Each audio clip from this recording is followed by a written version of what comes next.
É óbvio que o Lula regou, porque o Lula é politicamente covarde. Ele terceiriza suas responsabilidades políticas, suas responsabilidades econômicas, suas responsabilidades penais, inclusive. Olha, esse fiasco do 1º de maio petista é uma excelente oportunidade para a gente falar não só sobre o movimento sindical, mas também sobre a impopularidade do governo Lula e também sobre a fraude bilionária do INSS, que inclusive beneficiou o sindicato dirigido pelo irmão do Lula. Vamos começar então pela corrupção do Instituto Nacional do Seguro Social, famoso INSS. Ao contrário da narrativa repetida a exaustão pelas gargantas de aluguel na imprensa, não foi o governo quem tomou a iniciativa de investigar essa fraude bilionária. Quem denunciou publicamente o escândalo foi o jornalista Luiz Vassalo, em 27 de março de 2024, que inclusive relatou a relutância do governo em divulgar os dados solicitados. Segundo ele, o aumento injustificável do faturamento dessas associações, desses sindicatos, foi constatado pela Lei de Acesso à Informação, dados que o INSS, de início, se recusou a fornecer. Foram meses de recusa e de recursos. Bom, tem mais. Logo depois da publicação da denúncia no site Metrópolis, a Controladoria Geral da União enviou a seguinte mensagem ao jornalista, aspas, a partir da sua reportagem, abrimos uma investigação preliminar. Mas, pessoal, isso foi no começo de abril do ano passado. De lá para cá, bilhões de reais foram roubados de idosos vulneráveis, mostrando que as instituições, sob comando de Lula e seus apaniguados, foram, na verdade, omissas. Essas instituições foram, no mínimo, negligentes. Eles sabiam das dezenas e dezenas de milhares de processos judiciais contra o INSS, contra os sindicatos, contra as associações. Eles sabiam do desfalque bilionário nas contas públicas, mas eles sabiam que a imprensa sabia e que, portanto, era impossível abafar o escândalo e não fazer nada. Por isso, ao invés de não fazerem nada, o governo Lula e seus indicados decidiram fazer muito pouco. E só agora, 1 ano e alguns bilhões de reais depois, tomaram a providência mais óbvia, que é afastar algum dos potenciais envolvidos. Mas, enfim, o ponto aqui é o seguinte, todo o mérito pela apuração, pela denúncia dessa fraude bilionária, pertence exclusivamente à imprensa, assim como foi no caso do Mensalão, o primeiro de tantos escândalos de corrupção do lulopetismo. Agora, imaginem que decadente seria a participação presencial do Lula nesse 1º de maio. Um presidente com vasta experiência em escândalos de corrupção, que lidera um governo com menos de 30% de aprovação e que tem medo de afastar o seu ministro da Previdência, falando aí para uma plateia de sindicatos, de associações que potencialmente acabaram de roubar bilhões de reais de idosos vulneráveis. É óbvio que o Lula regou, porque o Lula é politicamente covarde. Ele terceiriza suas responsabilidades políticas, suas responsabilidades econômicas, suas responsabilidades penais, inclusive. Ano passado, quando o Lula e o PT e os sindicatos falaram aí para uma plateia vazia no Dia do Trabalho, essa foi a manchete do Estadão. Lula reclama de baixo público em ato do 1º de maio em São Paulo. Evento foi mal convocado. Mal convocado? Será que a militância não sabia que dia 1º de maio é dia de vestir vermelho e comer mortadela? Hein? Claro que sabia. Todo trabalhador sabe que tem festa sindical no 1º de maio e todo trabalhador faz questão de não ir, porque quem trabalha não se sente mais representado pelo PT, pela CUT, pelo peleguismo em geral. Houve um despertar político na sociedade brasileira produtiva. O trabalhador agora sabe que quem explora a sua força de trabalho não é o patrão, o capitalista malvadão.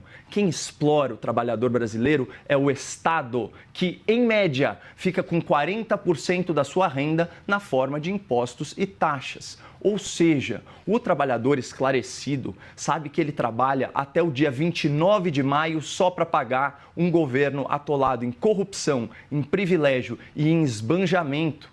E alguém acha, em sã consciência, que esse trabalhador, no seu feriado de 1º de maio, vai querer prestigiar um governo que acabou de assaltar os aposentados e aplaudir o Lula, estrela da Lava Jato, aplaudir o ministro da Fazenda, conhecido como Tachad, aplaudir a primeira-dama, apelidada de Esbanja? O melhor mesmo para o Lula, Basília, é botar a culpa nos companheiros do sindicato e faltar a sua própria festa esvaziada. A análise sobre o ocorrido no INSS, na visão de Caio Coppola, é crítica e transparente. Jornalismo de verdade tem de ser feito dessa forma, com contundência em cima dos fatos e visão cética, ainda mais tratando-se de indício de corrupção em um governo conhecido por sua ficha corrida em outros casos de corrupção. Mas o mais curioso, mesmo com todos esses indícios, é a Polícia Federal dizer que o irmão do presidente sequer será investigado nessa operação. Ele faz parte da diretoria. É alvo dessa investigação? Veja, Heloísa, várias entidades e associações foram objeto de buscas e apreensão e de medidas também contra os seus dirigentes. E esse sindicato, o Sindinap, não foi objeto de busca e apreensão, tampouco os seus dirigentes foram alvo de qualquer medida, as pessoas físicas alvos de qualquer medida.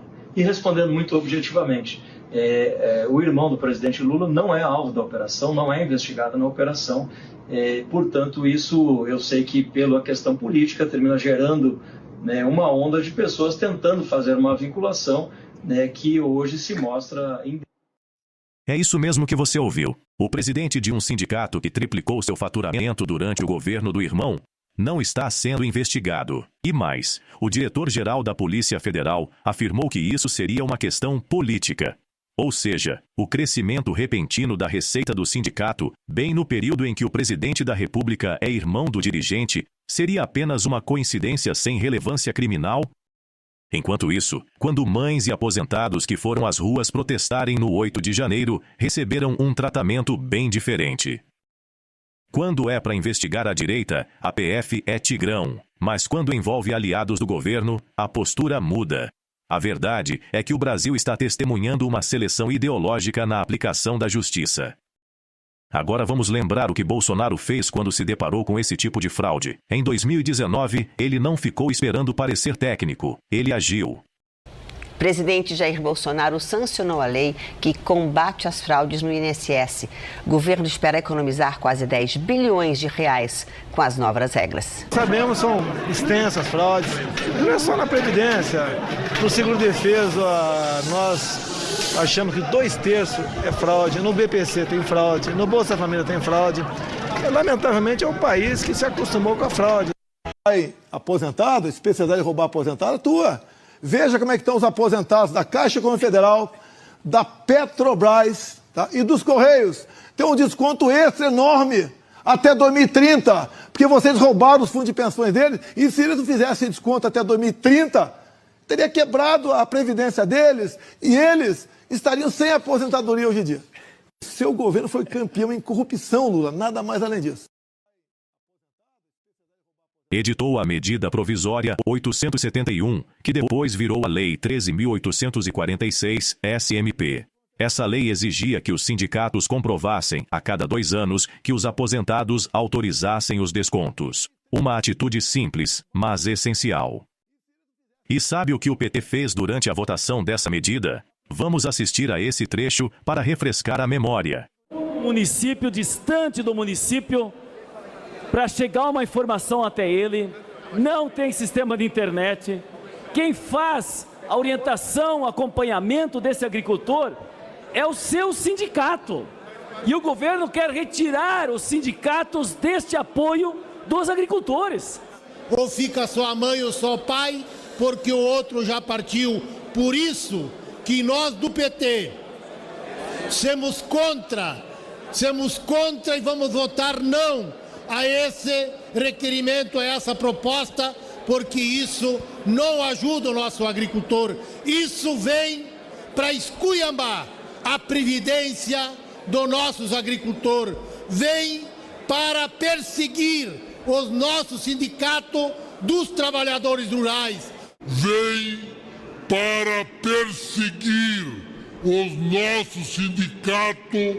E esse governo é contra a agricultura familiar.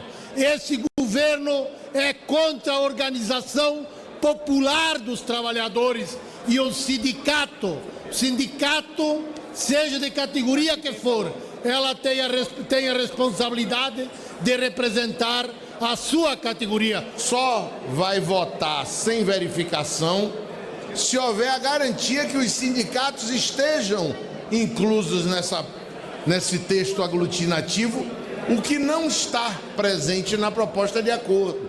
Tivemos alguns avanços, deputado Wilson, sim, no atendimento de algumas demandas das organizações sindicais, das bancadas de oposição lá na comissão.